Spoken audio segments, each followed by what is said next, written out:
Nos encontramos en Lorca, municipio español perteneciente a la región de Murcia, situada en la comarca del Alto Guadalentín, en el sureste de la península ibérica.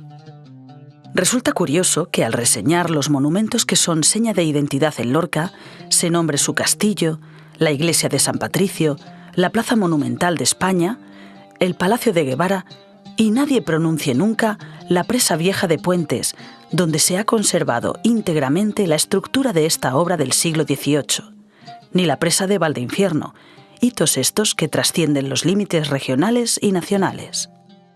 Estas obras pertenecen al incremento de disponibilidades hídricas por la mayor y mejor regulación de los recursos. Todas las personas somos conocedoras de la importancia del agua como elemento insustituible y valioso necesario para toda la vida en general, la vida del ser humano, los animales y las plantas. Por su cálido clima y predominio de días soleados, Lorca es llamada la ciudad del sol. El sureste es la zona más seca de la península. En este espacio semiárido se han multiplicado iniciativas hidráulicas de todo tipo, encaminadas a resolver, o al menos a paliar, el grave riesgo que suponen precipitaciones breves, irregulares e intensas, con las manifestaciones extremas de prolongadas sequías y esporádicos diluvios. Estos inconvenientes han llevado a que sus pobladores buscasen adaptaciones a las condiciones del medio, como el aprovechamiento de aguas turbias mediante boqueras, con el ejemplo prototípico del boquerón de Tiata, la captación de aguas subalveas, es decir, las que se buscan y alumbran en los márgenes o debajo de los cauces empobrecidos o secos, como las de la Fuente del Oro en el Guadalentín y de Nogalte en la Rambla de este nombre.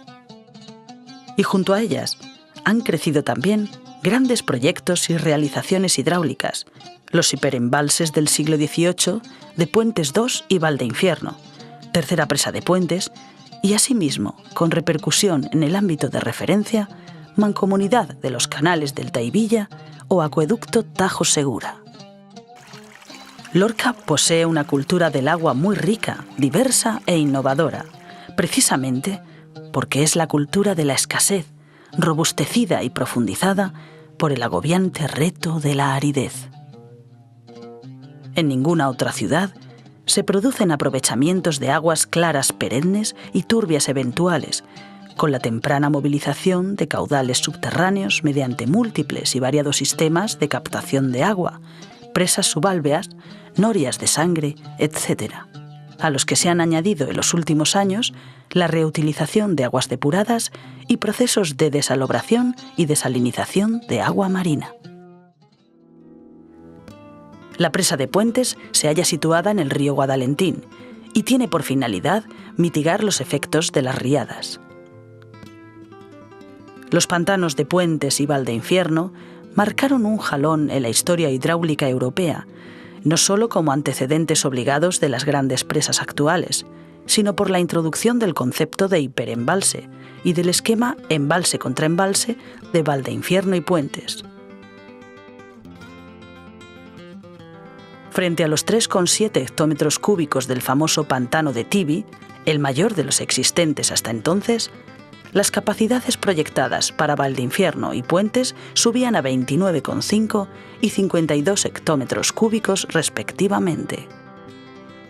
Mientras la cimentación de la presa de Valdeinfierno no planteaba problema, Puentes los ofrecía y muy graves, puesto que no se encontró roca firme para asentar el cimiento, y se recurrió a un sistema de pilotaje por subpresión y sifonamiento el 30 de octubre de 1802, que fue el motivo de su ruina.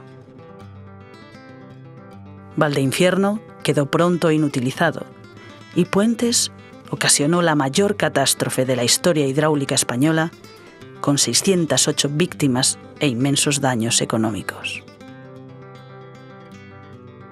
Las aguas arrasaron Lorca poco después de las 4 de la tarde, empujando y arrastrando una gran cantidad de rocas y vigas que destrozaban todo lo que encontraban a su paso.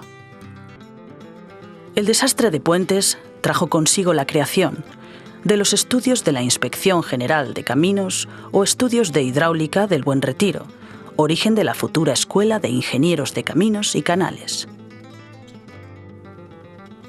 A nivel internacional, la catástrofe de Puentes se convirtió en un referente y contribuyó decisivamente a retrasar la construcción de grandes pantanos en Europa.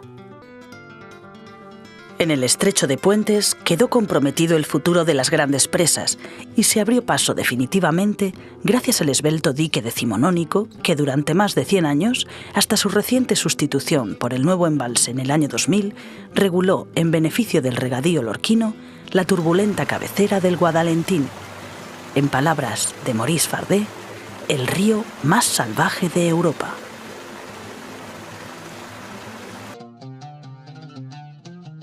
Las personas que quieran conocer y valorar este rico patrimonio hidráulico pueden transitar la recientemente creada Ruta del Agua. Esta nos cuenta la historia de la llegada del agua a Lorca, las obras, sus subastas y cómo llegaba al riego de los campos. Hemos enunciado el patrimonio hidráulico de Lorca, fruto del esfuerzo continuado de las gentes de esta tierra por acrecentar las disponibilidades hídricas y optimizar su consumo. El agua no solo es importante como recurso vital, sino también como recurso económico e industrial. El agua es en el sureste ibérico el bien por excelencia.